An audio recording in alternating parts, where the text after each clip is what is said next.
Salut, c'est Vince pour le musicien.fr, j'espère que tu vas bien. Aujourd'hui, on va répondre à une question qui m'a été posée, c'est à savoir la différence entre le pré-fader et le post-fader. Alors, c'est un gros morceau pour le mixage, mine de rien, parce que ça peut vraiment faire la différence.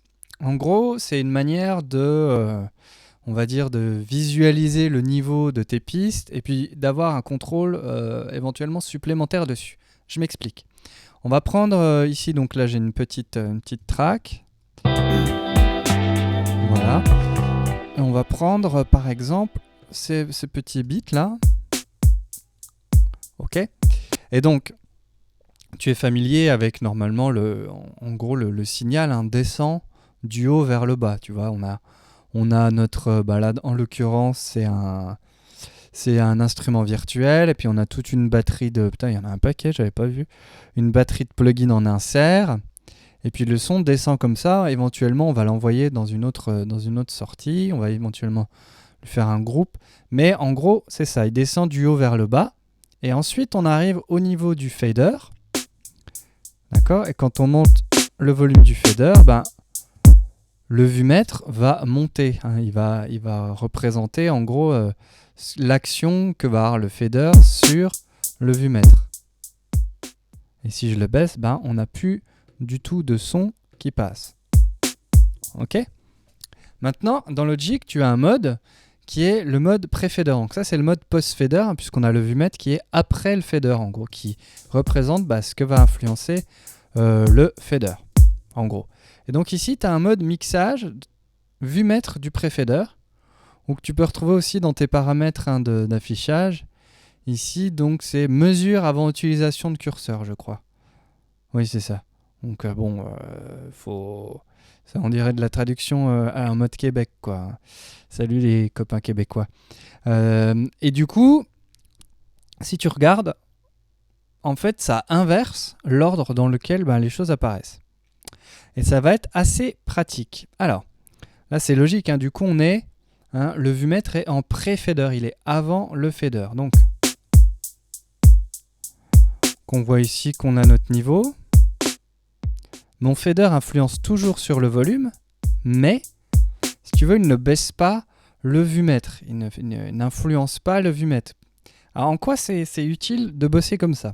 Notamment pour le mixage. On va imaginer qu'on a fait... un truc de port. Ils ont mis. Il n'y a pas juste un compresseur. Voilà. Bon. On va imaginer. Attention les oreilles. Voilà. Donc là, j'ai mon son qui sature de ouf. On est d'accord. Donc si je suis en post-fader.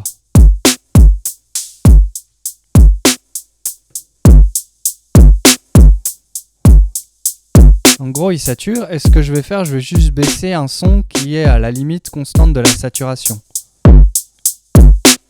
Tu vois là, il sature de ouf à 0 dB. Finalement, on baisse, ça continue à saturer. Ce qu'on va faire, en fait, c'est juste qu'on va atténuer la saturation. Le son, il clip, on va faire qu'atténuer. Mais du coup, si tu veux, ça nique un peu les transitoires, ça nique le son, quoi, globalement. Et ce que tu fais en fait avec ton fader, c'est juste que tu règles pas vraiment la question du son, en fait. Tu règles vaguement la question du volume dans le mix, mais tu règles pas la question du fait que ce son, il risque de saturer, tu vois. Tu vois là, si je mets le volume à fond, ça... on va dire que quasiment ça sature quand on est à fond, mais si je mets mon compresseur avec mon réglage de port, que je baisse le fader, en termes de volume, en termes de son, on entend que ça sature, quoi.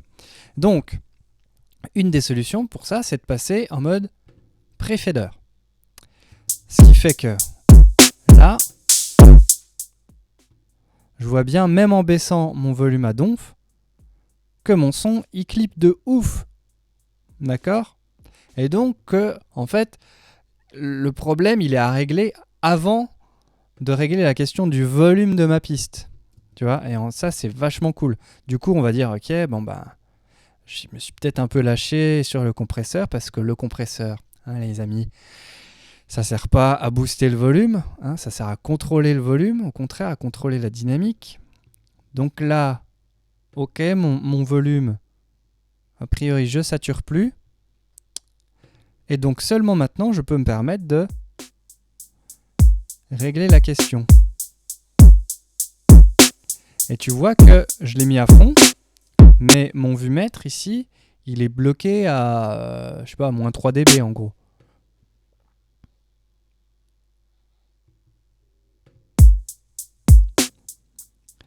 Et donc ensuite, au niveau du fader de volume, il va falloir faire confiance uniquement à ses oreilles et plus se fier au fader. Et je trouve que c'est une bonne manière de bosser, mine de rien. Je ne l'ai pas fait avant un moment, ça, mais pour le mixage, c'est plutôt un bon truc à faire. Ça t'oblige, si tu veux, à réparer des erreurs auparavant. Et plutôt que d'avoir un espèce de son de merde, ou en tout cas mal équilibré ou je ne sais quoi, ou qui a des problèmes peut-être de saturation, tout ça, et avec lequel on va essayer de récupérer sur le fader de volume, ça t'oblige à peut-être retourner dans ta piste ou retourner dans tes réglages d'insert, tout ça, pour essayer de régler sa question et ensuite seulement d'ajuster le volume. Voilà, donc j'espère que ça peut répondre à ta question, puis pour les autres, que ça peut t'éclairer. N'oublie pas que vraiment, hein, ce qui est important au final, c'est d'avoir un traitement de ta piste qui est correct et de ne pas te reposer sur les plugins et sur le fader pour essayer justement de rattraper les erreurs que tu as pu faire avec le plugin, par exemple sur la compression.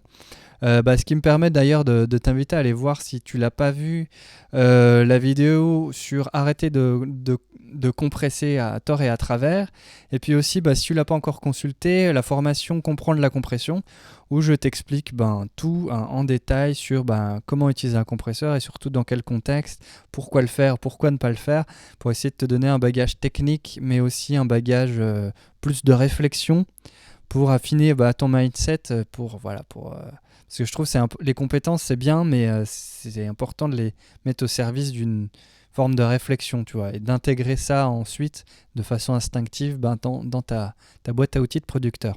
Donc voilà, j'espère que ça t'éclaire un peu plus sur le mode pré-fader versus post-fader. Donc n'hésite pas à activer ce mode pré-fader, ça peut vraiment, vraiment faire la différence et t'obliger à travailler tes pistes différemment. En tout cas, c'est un bon truc. Sinon, à faire de façon systématique, au moins à tester. Et surtout en phase de mixage, ça peut vraiment faire la différence pour toi. Voilà, je te laisse. Si cette vidéo t'a été utile, tu sais ce qu'il te reste à faire. Tu peux aussi t'abonner à la chaîne pour pas rater les autres. Je te laisse. Fais plein de musique. Ciao. Je sautille en vain.